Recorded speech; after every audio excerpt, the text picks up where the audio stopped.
Guys, kakain po tayo guys. Ang sarap ng kain natin. Ang ating ulam is isda. Shoo, pelengera. Huy, pelengera. Bakit ka kakain? Hindi yan akala nyo guys. Hindi yan gutom na gutom. Ha? Pero sa ano yan guys, gutom na talaga yan guys. Tignan nyo mabuti guys, serious talaga yung mga pelengera kumain, di ba? Oh. May paistag-istag pa, oh. Ito pala yung ulam namin. Kunti lang yung kanin iano ko sa ganyan kasi guys, pangalawa na yung pangkain. Ako guys. Oh. Sarap ng kain ko, di ba?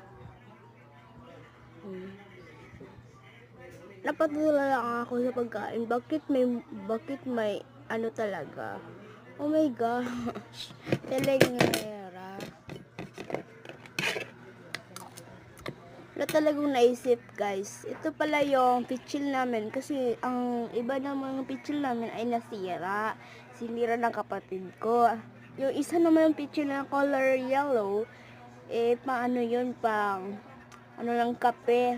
Gamitin sa pagsasala. Or what else. Yan. Kain lang muna tayo guys.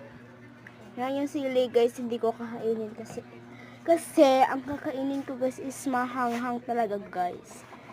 Di ba maanghang yung ano namin? Mukha serious na talaga ko ng pagkain. Wala nilalaman, kain lang. Pero bakit hindi pumayat pa rin ako? Hindi ako ako yung mas sa kapatid ko guys, yung mapuyat, walang vitamins. Ako pala yung palano ng inak ko.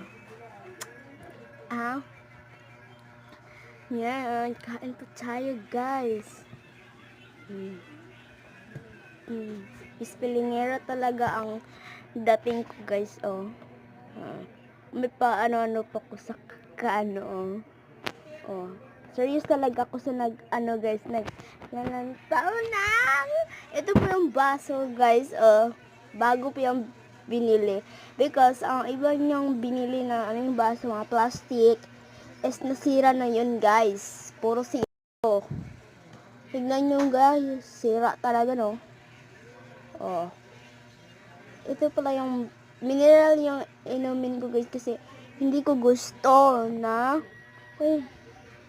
Bye-bye. Good luck.